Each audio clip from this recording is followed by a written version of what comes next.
Hey, welcome to the channel, Gate to Babylon, the Gate to everything. Greetings, I am Ali.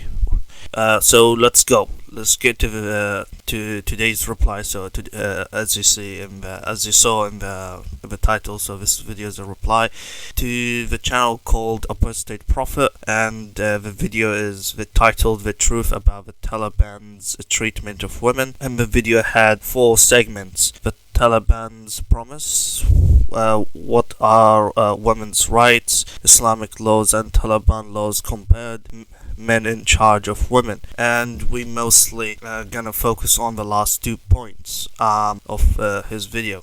And basically, Apostate Prophet in this video is the premise is the typical Islamophobe and anti-Islam and all that people, and basically chanting Islam has no women's right, there's no women's right in Islam, and that Islam is bad, and so leave Islam, and just trying to make people leave Islam, and chanting stuff against Islam, and supposedly exposing Islam, so to speak, like we give like the feel from his videos and all that stuff. Of course there's the Taliban part, but just one by one. So we'll be mostly focusing on Islam on the last two points, Islamic laws and Taliban laws compared, and the second point is men in charge of women. Let's get into it.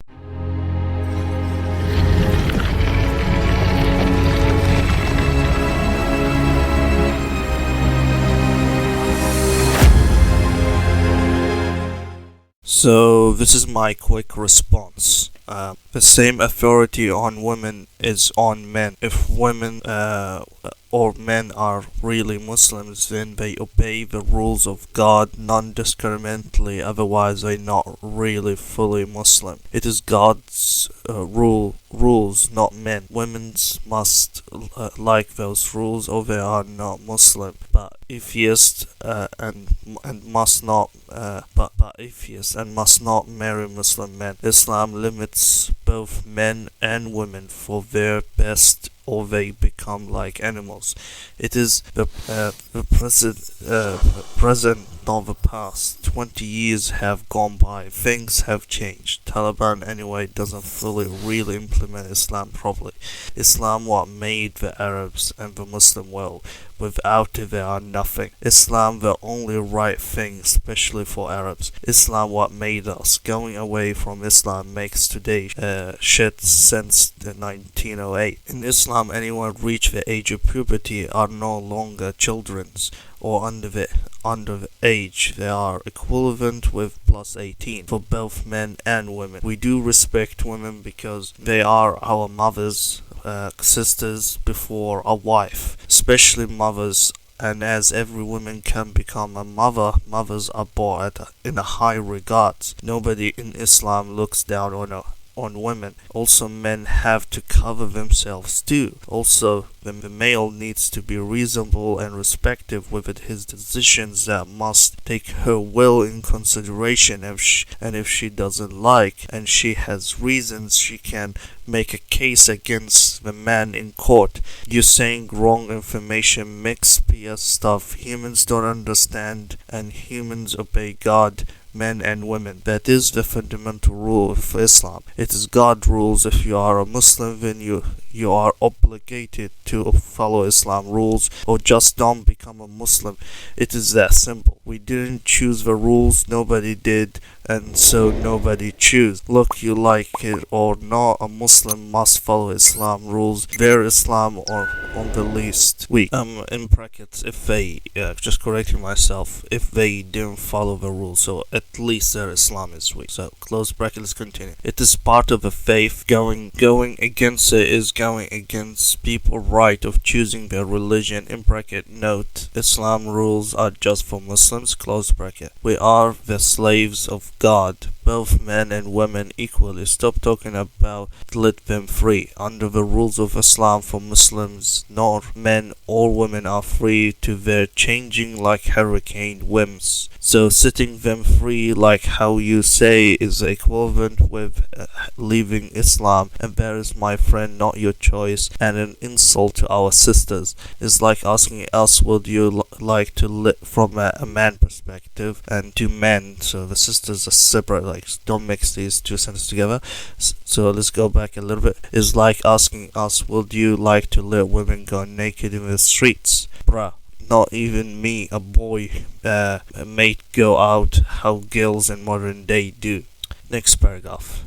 Let's for a minute go back to Prophet Mohammad marriage to Aisha. Plus to what I said previously, age of puberty hit depends on the person themselves. It is different from one to another.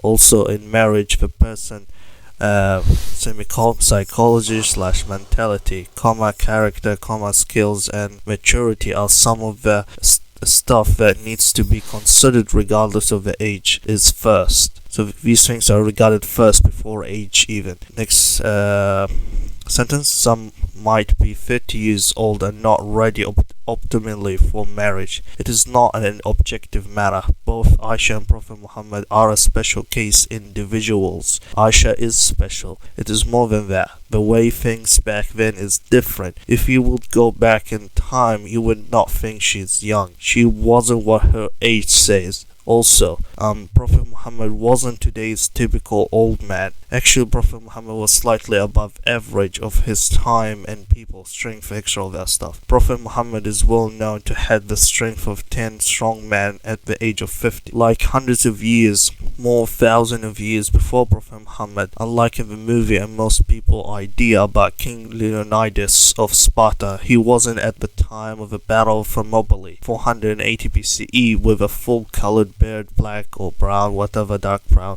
but rather fully white, age around 60 plus years old, and still was the best in Sparta. Leonidas would kick and give a hiding to my ass, your ass, with 10 others at the same time, including amongst them Conor McGregor, Mike Tyson, and Habib, like if it was easy, at the age of 60 years old with his bare hand. He's very much like a human version of Kratos from God of War 4. He would basically boy us all. Boy. I am pretty sure any girl would marry King with capital K Leonidas at 80 instead of you and me and anyone today, mate. Especially considering the historical context of back in the days. If you say otherwise, you clearly don't know or understand history. Greek history lovers people are laughing in the background right now. Next paragraph. Just to be clear, I don't support / agree with Taliban at all. And this video is not about Taliban. I'm not talking about that here. Next. This fixes your issues here. They might not be a full and exclusive answer as this is a quick video, but I would be happy to make a video response to this video debullshitting your BS. I hear people in the background laughing. Lol. What you are doing is hate speech and Islamophobic with no logic, chanting misplaced information of nonsensical rant of rats. So this is my response. So for today, this is a quick video, and guys, subscribe and all that YouTube stuff, hit the like button, comment what do you think, and let me hear your response, and do all that YouTube stuff, and yeah, see you next time. Assalamu alaikum, peace out.